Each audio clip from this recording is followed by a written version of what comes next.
Hello everyone and welcome back to another Star Wars figure review. Next up for you today we're going to be taking a look at the figures from the Rise of Boba Fett Ultimate Battle Pack. The first figure I'll show you is probably, aside from the Slave 1 vehicle that's included, probably the main highlight of the pack, and that is of course Boba Fett himself. Personally, I'm a massive fan of this figure. I think that what Hasbro have achieved with this guy is absolutely fantastic. What they've done is pretty much produced a scaled replica of the CGI model that was used in the Clone Wars series and replicated it in plastic form. It's absolutely brilliant. The head sculpt's fantastic, the hairstyle is spot on, the outfit is, everything about this figure is so accurate, and it just looks, as I said, like a replica of the CGI model. Articulation is brilliant. He has a ball jointed neck, shoulders and elbows, swivel wrists, a swivel waist, swivel hips, ball hinged knees and ball hinged ankles. As you can see, he's wearing his clone cadet outfit or disguise. Obviously Boba Fett is a clone, but he isn't actually a clone cadet, so he sneaks in to the Republic network to try and get a little bit closer to Mace Windu using the clone disguise. He doesn't come with any weapons, but what I've done is given him a standard DC-15S carbine pistol, because we do see him use one of these in the series. So you can give him a weapon and keep him shot accurate as well. So very cool figure. This one is still available on eBay at the minute, so if you're not interested in picking up the whole set, then get yourself over there and you can pick this guy up loose. The next figure I'll show you is yet another bounty hunter, and I absolutely love this guy. This is probably my favourite figure from this entire pack, and it's this guy here, the Trandoshan bounty hunter Bossk. Bossk is one of my favourite bounty hunters from the original trilogy, so to see this guy in animated form is absolutely brilliant, and to actually get a figure of him as well is even better. Again, as with Boba Fett, they've pretty much produced a replicated CGI model with this figure. It's completely accurate to the show and looks absolutely awesome. Very impressed with this one. As you can see, it comes with his trademark blaster,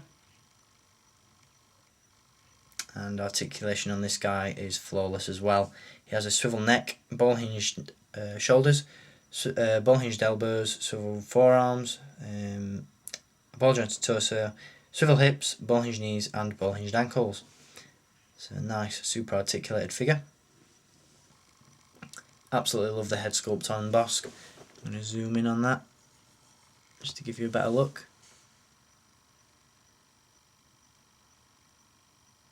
Fantastic figure. Very, very cool.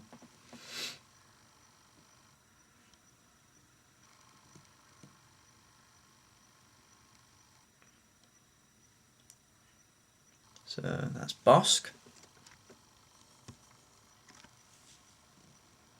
The next figure I'm going to show you is Mace Windu's astromech droid. That's this guy, R8B7.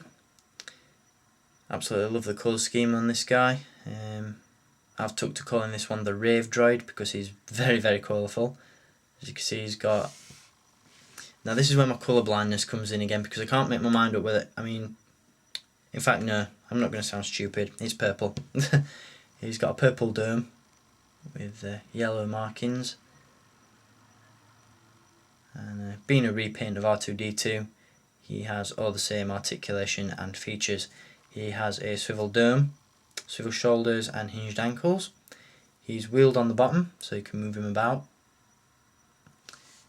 He also has the periscope on his head. Hope you can see that.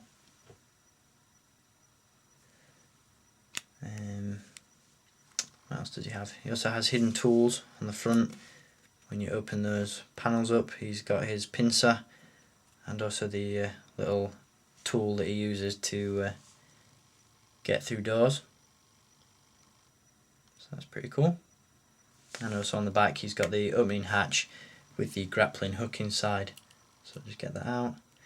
And obviously, as you'll have seen with some of the other Clone Wars droids that I've reviewed, you pull the the grappling hook out, and that will extend like that. And then to wrap it all back in, you just turn the astromech droid's head, and the rope will go back inside. It also has obviously a removable third leg. If you're going to include this guy in your Jedi Starfighter, then it's probably best that you take the leg off, because otherwise it won't fit inside the hatch. So that's R8B7. Give you a close up. There you go. Very cool figure as well. Next we have Mace Windu himself. Now I'm a little bit disappointed with this figure. This is the 2009 Mace Windu. It's just a straight repack. As you can see, he comes with his removable armour. Got to admit, compared to the new 2010 Mace Windu, this figure is pretty inferior. The sculpt isn't as good, and the articulation is definitely a lot poorer. He has a ball jointed neck, ball hinged shoulders and elbows, swivel wrist, swivel waist and swivel hips. Like with most of the Jedi figures that were released throughout 2008 and 2009, he lacks knee and ankle articulation, so that could have been better. Although if you're just going to put this guy in the Jedi Starfighter, then I guess the lack of articulation doesn't really matter. Obviously the armour is removable. He's got some nice purple markings to the helmet, even though we've never actually seen him wear these in the show. You pop the head off to get the shoulder armour off, and the rest of the armour just unclips like that. So that's Mace Windu. And finally we have Anakin Skywalker. Now I'm actually rather pleased that they've included this version of Anakin in this pack. It's, in my opinion, the most superior version of Anakin. It's a repack of the spacesuit version, just without the jetpack and the fishbowl helmet. The overall look of this figure is, you know, above par to any other Clone Wars Anakin figure. As you can see, the head sculpt is brilliant, and the detail and the articulation on him is fantastic as well. He has a ball jointed neck, shoulders and elbows, swivel forearms, a ball jointed torso, swivel hips, ball hinged knees and ball hinged ankles, and obviously he comes with his trademark lightsaber as well. So a very nice Anakin figure, although if you've got the spacesuit Anakin, then there's probably no need for this one really. But still, nice that they included a superior Anakin with this pack. With the Mace Windu, I really don't recommend this. If you can get your hands on the 2010 one, I'd highly recommend that one over this one, because this version of Mace is just poor. But all the other figures in the pack are fantastic, so I'll try and give you a look at them all at once now, or at least in pairs. There you've got Boba Fett and Bossk.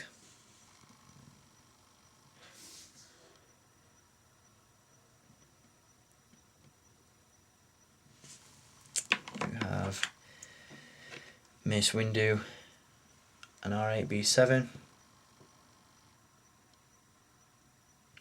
And finally, Anakin.